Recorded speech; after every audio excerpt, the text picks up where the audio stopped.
Olá, eu sou o Márcio Miranda e esse é o 15 Minutos, o podcast de resumo e análise do noticiário aqui da Gazeta do Povo. Não tem nada a ver com a indicação agora do embaixador para Washington. Isso, em maneira nenhuma, nos coloca na posição de dizer, olha, o desmatamento não existiu. Não é isso, nós estamos dizendo, não foi nesse prazo, não foram nessas datas, não foi desse jeito. A imprensa tem que entender que Johnny Bravo, Jair Bolsonaro, ganhou a porra!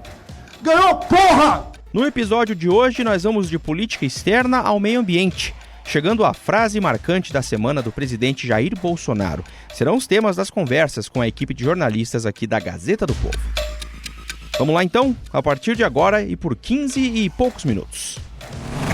O senador Álvaro Dias, que é do Podemos do Paraná, apresentou uma PEC que prevê o seguinte: somente diplomatas de carreira poderiam ser nomeados para os cargos de embaixador. Pois é, não é segredo para ninguém o que o presidente da República, o Jair Bolsonaro, já anunciou aos quatro ventos. Ele quer indicar o filho dele, Eduardo Bolsonaro, para o cargo de embaixador do Brasil nos Estados Unidos. Bom, parece óbvio que uma coisa tem a ver com a outra, né? Mas o autor, o senador Álvaro Dias, diz que não é bem assim. Essa proposta valoriza o talento, valoriza o estudo, o conhecimento, a carreira na diplomacia. Não tem nada a ver com a indicação agora do embaixador para Washington. Eu convidei aqui no 15 Minutos o João Frei, que é correspondente aqui da Gazeta do Povo em Brasília, para a gente conversar um pouco sobre esse assunto. Ô João, essa PEC, se aprovada, poderia barrar desde já a ideia da nomeação do deputado Eduardo Bolsonaro para a Embaixada do Brasil em Washington, João? Olha, Márcio, ela poderia barrar se fosse aprovada antes da apreciação do nome do Eduardo Bolsonaro pelo Senado. Então, se por algum motivo essa PEC for aprovada pelo Congresso, antes do nome do Eduardo Bolsonaro ser referendado aqui no Senado, aí sim ela poderia barrar. Isso porque a PEC ela prevê, como você disse, que só servidores de carreira, né, diplomatas de carreira, possam assumir embaixadas, mas ela tem um outro dispositivo que permite que nomes que já foram sabatinados e aprovados pelo Senado possam assumir, mesmo que não tenham que não tenham passado nesse concurso do Itamaraty. Então, de certa forma, isso garante que algum embaixador que esteja ocupando o cargo de embaixador que não seja da carreira continue no cargo, e garante também que caso o Eduardo Bolsonaro seja sabatinado antes da aprovação dessa PEC, caso ela venha a ser aprovada, obviamente, aí também ele poderia assumir. Então, de certa forma, tem esse jogo aí, como você falou, o senador Álvaro Dias nega uma relação direta entre a proposta da PEC e a indicação do Eduardo Bolsonaro, mas, quer dizer, seria um time muito desastrado se o Álvaro não tivesse minimamente pensado nisso, né? Ele falou que foi inspirada, a ideia foi inspirada, né, para que não aconteça com futuros presidentes da República. Isso ele disse numa transmissão ao vivo até pela internet. O fato que nós estamos discutindo agora da indicação para a Embaixada dos Estados Unidos inspirou a medida, sim. Me inspirou a propor, para evitar esta polêmica.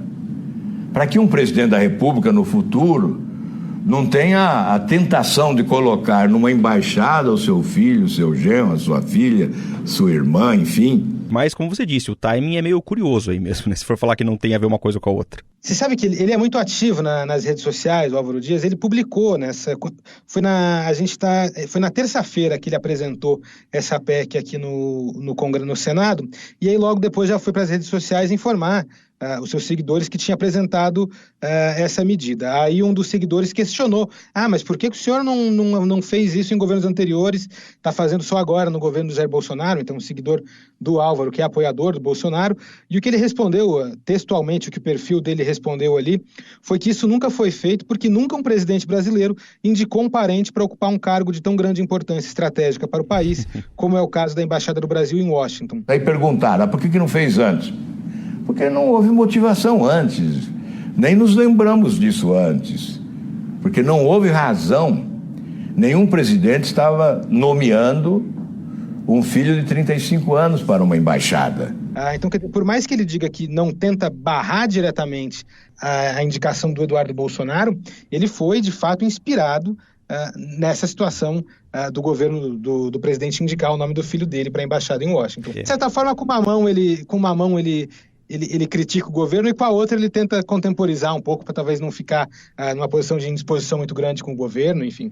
Mas não se preocupem, aqueles que querem a nomeação do filho do presidente como embaixador, esse projeto não afetará, ele valerá para frente. O João, e ele já tem, o senador Álvaro Dias, apoios declarados aí de colegas de Senado para essa PEC? Você sabe que esse assunto aqui está muito ainda tratado em conversas pequenas, você não consegue avançar muito sobre esse assunto, porque ele está, primeiro, condicionado à indicação formal, né? Primeiro tem que chegar aqui. Você tem um grupo de senadores muito refratários à ideia de que seja indicado, tem outros nem tanto, tem outros que acham que agora não é o momento de discutir isso, porque a atenção do Senado deve ficar voltada para a tramitação da reforma da Previdência. Então, são muitos assuntos se misturando. A minha opinião, assim, de quem está acompanhando aqui, o Senado é que vai passar um pouco batida a tramitação dessa PEC, viu, Márcio? A indicação vai acabar tramitando muito mais rápido que a PEC. Não me parece um caminho muito fácil de acontecer, que os senadores optem por votar primeiro a PEC para depois votar a indicação do Eduardo Bolsonaro. Acho que se eles quiserem negar o Bolsonaro na Embaixada de Washington, vão negar diretamente a indicação dele e não ter que alegar que existe um dispositivo constitucional que impeça aí o presidente de fazer essa indicação. João, obrigado. Até a próxima. O ministro do Meio Ambiente, Ricardo Salles, quer reestruturar totalmente o Fundo Amazônia. Bom, o que é esse fundo? Ele foi criado em 2008 com o objetivo de apoiar iniciativas que combatam o desmatamento na região amazônica. Em uma audiência na Câmara dos Deputados, o ministro chegou a classificar o Fundo Amazônia como um mecanismo de distribuição de verbas para ONGs. Uma deficiência muito grande, para não dizer absoluta, de instrumentos de mensuração do resultado do dinheiro que é aplicado através desses contratos. Eu convidei aqui no 15 Minutos a correspondente aqui da Gazeta lá em Brasília, Fernanda Trisotto, ela que acompanhou essa audiência na qual foi ouvido pelos deputados o ministro Ricardo Salles. Fernanda, o que exatamente reclama o ministro Salles em relação a esse Fundo Amazônia, hein? Oi, Márcio. O ministro, Ricardo Salles, desde que assumiu, o cargo, reclama muito do Fundo Amazônia. Nessa audiência, ele falou um pouco mais do mesmo que ele sempre fala sem apresentar grandes dados. Então, a grande queixa dele é que não houve uma escolha estratégica dos projetos. Então, ele diz que os projetos selecionados de 2008 para cá serviram como um mecanismo de distribuição dos recursos. Esse fundo já recebeu 3,4 bilhões de doações, sobretudo da Noruega, um pouco mais da Alemanha e uma parte muito ínfima do Brasil. Ausência de estratégia, de falta de uma visão do todo, a transparecer que foi muito mais um mecanismo de distribuição de recursos do que propriamente uma estratégia concatenada, pré-determinada, pensada, estruturada para exercer os objetivos almejados aqui na Constituição do Fundo. Então ele reclama dos projetos que foram selecionados, da verba que já foi gasta com isso, e sempre colocando o discurso de que são as ONGs que estão influenciando esse debate, mas dados do próprio fundo, que é gerido pelo BNDES, que é um banco público, mostra que mais da metade, esses dados mostram que mais da metade das verbas que já foram pagas para a União, para estados e para municípios, e não para ONGs. Mas o ministro não gosta, diz que vai revisar a estrutura, mas ele nunca apresenta exatamente o projeto. Ele fala uma coisa aqui, uma coisa ali, mas não tem uma reformulação de fato. Tanto que a Alemanha, que tinha um repasse de 151 milhões para fazer para o Brasil, desistiu e segurou esse repasse até que ele defina o que vai acontecer com o Fundo Amazônia, Márcio. Bom, um tema que está sendo bem polêmico já há algum tempo aí, envolvendo o meio ambiente é a história do desmatamento na Amazônia. Teve até a demissão conturbada lá do ex-diretor do INPE. Falou o ministro sobre isso também essa semana? Falou também. Essa comissão foi convocada para falar especificamente do Fundo Amazônia. Mas os deputados que estavam lá falaram que o ministro demora muito para atendê-los, para responder aos questionamentos que eles fazem, então eles perguntaram sobre várias coisas, inclusive sobre o desmatamento. Mais uma vez, o ministro saiu pela tangente, não falou nada muito contundente, mas fez um discurso forte, dizendo que há uma manipulação da mídia, que existem ONGs mal intencionadas, que distorcem os dados e daí viram interpretações sensacionalistas, que são criados factoides. Então nós estamos falando de dados informações comprovadamente inconsistentes. Isso, de maneira nenhuma, que fique claro, nos coloca na posição de dizer, olha, o desmatamento não existiu. Não é isso, nós estamos dizendo, não foi nesse prazo, não foram nessas datas, não foi desse jeito. Sempre criticando, dizendo que tem pessoas que têm interesses em receber recursos, doações de ONGs estrangeiras para projetos pessoais. Então, basicamente, o ministro diz que há muitas falhas nos dados, que ele já fez as apresentações explicando por que esses dados estão errados, mas ele não entra num debate mais aprofundado sobre isso. E teve muita confusão nessa comissão, Márcio, inclusive entre parlamentares de oposição e da situação. Pois é, isso foi um outro detalhe, né? Foi tensa a audiência. Você que acompanhou estava para perceber, com certeza, o clima nada ameno entre parlamentares, né, Fernanda? Não, você via que já tinha uma disputa assim do parlamentar mais antigo, mais experiente, com mais tempo de casa, dos parlamentares mais novatos, então eles disputavam o tempo que eles falavam e até que no final descambou para uma grande confusão. Presidente! Isso é coisa de militante de direita, de extrema-direita, fascista. Principalmente ali entre o Ricardo Salles e o Newton Tato, que é um deputado que estava na mesa, foi um dos caras que convocaram o Ricardo Salles para participar e o negócio subiu tanto o tom. O Ricardo Salles disse que ele não é office boy.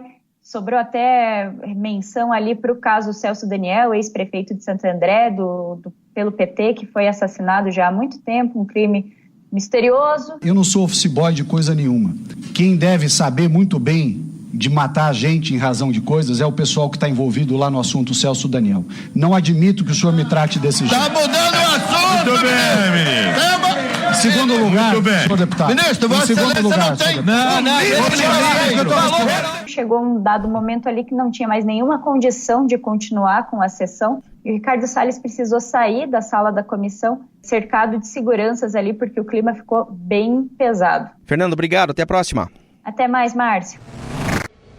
Não temos problema no tocante a isso daí, deixa bem claro isso aí. Esperamos que dê certo, temos certeza que vai dar certo aqui. No tocante a isso daí. Mais uma mentira, mais um fake news. Mentira! Essa questão. Não tem cabimento isso aí, tá certo? Vai ter coisa que eu vou desagradar vocês. Ok? Você que não acompanhou a novidade na semana passada, eu explico de novo. A gente tem agora, toda semana, o Momento Talkei aqui no 15 Minutos. O que é o Momento Talkei? É uma frase marcante que, de certa maneira, simboliza parte do noticiário envolvendo o presidente da República, Jair Bolsonaro. Ele que, você sabe, tem soltado várias e várias frases e, claro, todas viram notícia. Nessa semana, nosso Momento Talkei vai analisar aqui a seguinte frase. A campanha acabou para a imprensa. Eu ganhei. A imprensa tem que entender que eu, Johnny Bravo, Jair Bolsonaro, ganhou a porra! Ganhou, porra! Chamei aqui no 15 Minutos o Giorgio Dalmolin, editor de República, aqui da Gazeta do Povo, para a gente analisar esta frase no Momento Talkei. O Giorgio, então, nessa semana, o presidente fez essa comparação com o Johnny Bravo. Vamos começar trazendo o contexto, né? Ele estava fazendo um esporte também que ele gosta, que é criticar a imprensa, né, Giorgio? Exatamente. O presidente Jair Bolsonaro, ele estava lá em Sobradinho, na Bahia, que era a inauguração, na verdade, da usina solar de Sobradinho. Uma repórter perguntou para ele a questão do Eduardo Bolsonaro ir para a embaixada em Washington. E eu não sei se ele já está arrependido com isso ou não, provavelmente não, mas ele ficou bravo com a pergunta e soltou lá que a imprensa tem que entender que eu, Johnny Bravo, Jair Bolsonaro, ganhei, e a palavra que sempre saiu pi depois. Johnny Bravo, se a gente pesquisar na internet, na famosa Wikipédia, que às vezes tem coisas que não são verdade, mas essa ela define, né, o Johnny Bravo como um loiro, musculoso, egocêntrico e vaidoso, um mulherengo que costuma ser rejeitado por quase todas as garotas e tenta conquistar sua estupidez de modos desagradáveis.